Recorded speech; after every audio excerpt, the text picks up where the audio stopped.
नमस्कार भक्तों, वैदिक सनातन रहस्य में आपका स्वागत है। कृपया हमारे चैनल को सब्सक्राइब करें। राम भक्त हनुमान जी के जहां चरण पड़ जाएं, उस स्थान से समस्त दुखों और कष्टों का नाश हो जाता है। जिन्हें मंगल मूर्ति कहा जाता है, उनके रहते कभी किसी का अमंगल नहीं होता। महाभारत के युद्ध में अर्जुन के ध्वज पर हनुमान जी विराजित थे, जिससे अर्जुन को बल मिलता था और वे कहीं भी परास्त नहीं हुए। इनकी कृपा से सब प्रकार की आसुरी शक्तियां नष्ट हो जाती हैं। प्रभु के प्रतीकों को अपने घर में स्थापित कर आप उन्हें अपने सहाय बना सकते हैं। तो आइए जानें, हनुमान जी को कैसे बनाएं अपने घर का रक्षक। महाभारत में इस बात का जिक्र किया गया है कि युद्ध के दौरान हनुमान जी अर्जुन के रथ पर स्वयं विराजित थे। लेकिन जैसे ही युद्ध समाप्त हुआ, हनुमान जी उनके रथ से चले गए। इस बात से तो हम सभी भली भांति वाकिफ हैं कि महाभारत युद्ध के दौरान क्या क्या घटित हुआ।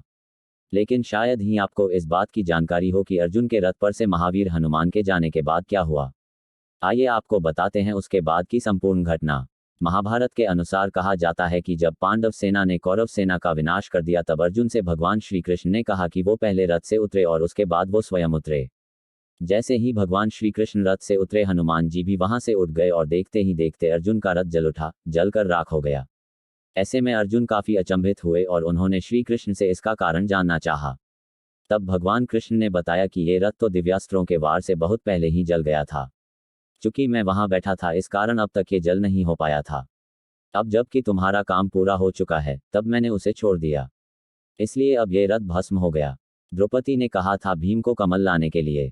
जब पांडव वनवास में थे तो बद्रिकाश्रम में एक दिन उड़ते हुए एक सहस्त्रदल कमल पहुंच गया था। द्रौपदी ने उस कमल को उठा लिया और भीम से कहा, यह बहुत ही खूबसूरत है। मैं ये कमल धर्मराज युधिष्ठिर को भेंट स्वरूप प्रदान करना चाहती हूँ। आप मुझे ऐसे बहुत सारे कमल ला कर दीजिए। द्रौपदी की बात सुनकर भीम उसी ओर चल पड़े जिधर से कमल उड़कर बद्रिकाश्रम आया था। भीम के चलने से बादलों के समान भीषण आवाज गूंजती थी, जिससे डरकर उस जगह पर रहने वाले पशु पक्षी भागने लगे। गंधमादन पर्वत पर रहते थे हनुमान जी। कमल पुष्प को ढूंढते ढूंढते भीम केले के एक बगीचे तक पहुंच गए। ये बगीचा गंधमादन पर्वत की चोटी पर मौजूद काफी लंबा चौड़ा था। भीम निडर होकर उस बगीचे में पहुंच गए। यहाँ भगवान श्री हनुमान रहा करते थे। हनुमान को अपने भाई के वहां आने का आभास हो गया। धर्म ग्रंथों में बताया गया है कि हनुमान जी पवन पुत्र हैं और भीम भी, इसलिए दोनों भाई हुए। हनुमान जी को लगा कि भीम के लिए ये मार्ग सही नहीं है, इसलिए भीम की रक्षा की खातिर हनुमान जी केले के बगीचे से होकर जाने वाले संकरे रास्ते को रोककर वहीं ले गए। भीम को रोकना चाहते थे हनुमान। जाते हुए भीम को रास्ते पर वानर राज हनुमान लेटे हुए दिखाई दिए। ऐसे में भीम ने वहां पहुंचकर जोर से गर्जना की। हनुमान जी ने उनकी आवाज सुनकर अपनी आंखें खोलते हुए उपेक्षा भरी दृष्टि से भीम की तरफ देखा और पूछा कि कौन हो तुम और यहाँ क्या कर रहे हो। मैं तो बीमार हूँ और आराम के लिए यहाँ नींद से सो रहा था। भला तुमने मुझे क्यों उठा दिया। यहाँ से आगे बढ़ने पर यह पर्वत अगम्य है, इस पर कोई नहीं जा सकता है, इसलिए तुम यहीं से लौट जाओ। हनुमान जी को सुनने के बाद भीम ने बोला कि आप कौन हैं और इस जगह पर क्या कर रहे हैं। मैं तो कुरुवंश में उत्पन्न हुआ और माता कुंती के गर्भ से जन्म लिया हूँ और महाराज पांडु मेरे पिता हैं। लोग मुझे वायुपुत्र के रूप में भी जानते हैं। मेरा नाम भीम है। हनुमान जी ने कहा कि मैं तो मात्र एक बंदर हूँ। मैं तुम्हें इस रास्ते से इधर नहीं जाने दूंगा। तुम्हारे लिए अच्छा होगा कि यहीं से लौट जाओ, नहीं तो तुम मारे जाओगे। हनुमान जी ने कहा कि मैं एक बूढ़ा बंदर हूँ, मुझ में उठने की हिम्मत नहीं है, इसलिए तुम मेरे ऊपर एक कृपा करो और मेरी पूंछ हटाकर यहाँ से निकल जाओ। हनुमान जी के ऐसा कहने पर भीम को उन पर हंसी आ गई और अपने बाएं हाथ से पूंछ को हटाने लगे। लेकिन भीम हनुमान जी की पूंछ को हिला तक ना सके। ऐसे में भीम हनुमान जी के पास पहुंचे और निवेदन करते हुए कहा कि आप कौन हैं, मुझे अपने विषय में बताए और मेरे द्वारा बोले गए कटु वचनों के लिए मुझे क्षमा कीजिए। तब जाकर हनुमान जी ने अपना परिचय भीम को देते हुए कहा कि तुम जिस मार्ग पर जाना चाहते हो, उस मार्ग में देवता का निवास है। मनुष्य के लिए ये सुरक्षित नहीं, इसलिए मैंने तुम्हें रोकने की कोशिश की। तुम जहां जाना चाहते हो वो सरोवर यहीं पर है। हनुमान जी की बातों से भीम को काफी प्रसन्नता हुई और उन्होंने बोला कि समुद्र को लांघते वक्त जिस विशाल रूप को आपने धारण किया था, मैं भी उसे देखना चाहता हूँ। भीम ने जब ऐसा कहा तो हनुमान जी ने कहा कि तुम मेरे उस रूप को नहीं देख पाओगे और कोई दूसरा पुरुष भी मेरे उस रूप को नहीं देख सकता। सतयुग का समय दूसरा था, द्वापर और त्रेता का भी दूसरा है। काल हमेशा क्षय करने वाला होता है। अब मेरा वो रूप है ही नहीं। इस पर भीम ने कहा कि आप मुझे युगों के बारे में बताएं। भीम के अनुरोध पर हनुमान जी ने कृतयुग, त्रेतायुग और फिर द्वापर युग व अंत में कलयुग के बारे में कहा।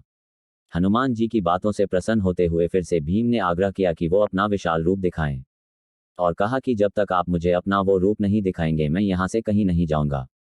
यदि मेरे ऊपर आपकी कृपा है तो मुझे आप अपने उस दिव्य रूप के दर्शन कराएं। भीम के ऐसा कहने पर हनुमान जी ने उन्हें अपने स्वरूप का दर्शन दिया और भीम को अपने गले से लगा लिया। ऐसा करने से भीम की सारी थकान दूर हो गई और वे हर तरह से अनुकूलता का अनुभव करने लगे। हनुमान जी ने भीम को दिया था ये वरदान। हनुमान जी ने भीम से कहा कि तुम मेरे भाई हो और मैं तुम्हारा प्रिय करूंगा। जिस वक्त तुम शत्रु की सेना में पहुंचकर सिंहनाद करोगे मैं उस समय अपने शब्दों से तुम्हारी गर्जना को बढ़ा दिया करूंगा और अर्जुन के रथ की ध्वजा पर बैठकर ऐसी गर्जना करूंगा कि शत्रुओं के प्राण सूख जाएंगे और उन्हें मारने में तुम्हें आसानी होगी। ऐसा कहने के बाद भीमसेन को हनुमान जी ने मार्ग दिखाया और फिर वहां से अंतर्ध्यान हो गए। इसलिए जब महाभारत का युद्ध हो रहा था तो भगवान श्री हनुमान अर्जुन की रथ की ध्वजा पर बैठे रहे और उन्होंने संपूर्ण युद्ध में अपनी मौजूदगी से भीम की सहायता की और युद्ध की समाप्ति होते ही वो वहां से चले गए और उनके रथ पर से जाते ही अर्जुन का रथ जलकर राख हो गया था। भगवान हनुमान ने भीम को वरदान तो दिया ही साथ ही उन्होंने भीम के घमंड को भी बहुत ही चालाकी से चूर चूर कर दिया। हनुमान जी को कैसे बनाएं अपने घर का रक्षक। लाल पताका जिस पर हनुमान जी का चित्र अंकित हो, घर के आगे लगाने वाले बंधनवार जो कि लाल रक्षा सूत्र से बने हों, छोटे लाल मुख वाले वानरों की प्रतिमाएं और श्री राम नाम अंकित पट्टिका, ये सब हनुमान जी के चिन्ह हैं। इन्हें घर पर लगाने से स्वतः ही प्रभु के होने का आभास होता है। वह रक्षक के रूप में आपके घर परिवार की रक्षा करते हैं। अगर घर में दुर्घटनाओं का भय रहता हो, नेगेटिव एनर्जी का आभास हो, घर में मंगल कार्य होने में अड़चनें आती हो तो अपने घर की छत पर सुबह 10 से 12 बजे के बीच लाल सूती कपड़े से बना हुआ झंडा जिस पर श्री हनुमान जी का चित्र उल्लेखित हो लगाएं। झंडा फहराने के बाद धूप, अगरबत्ती, पुष्प चढ़ाकर लड्डू का भोग लगाकर घर के सदस्यों को बांटें। कोर्ट कचहरी में जीत या राजनीतिक जीत के चाहवान पताका अवश्य लगाएं। ध्यान रहे पताका लाल रंग की हो जिसकी किनारी सुनहरे रंग की हो, दक्षिण की दिशा में लगाएं। ऐसा करने से विजय श्री शीघ्र प्राप्त होगी।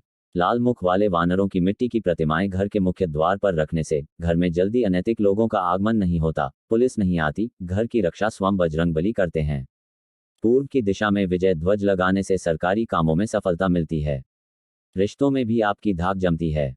जिन घरों में श्री राम के नाम का उच्चारण होता रहता है उनके रक्षक संकटमोचन हनुमान होते हैं। घर के बाहर श्री राम नाम की पट्टिका लगाने से सुख शांति बनी रहती है। रोज सुबह कुछ समय राम नाम का संकीर्तन घर में करे, अन्यथा मोबाइल फोन में ही चला दे। राम नाम की ध्वनि को अपने मन और दिल में उतारे और ऐसा सोचे कि हनुमान भी आपके साथ ये सुन रहे हैं। आपके घर में सब मंगल ही मंगल होगा, क्योंकि जहां हनुमान जी होते हैं वहां सब मंगल ही होता है।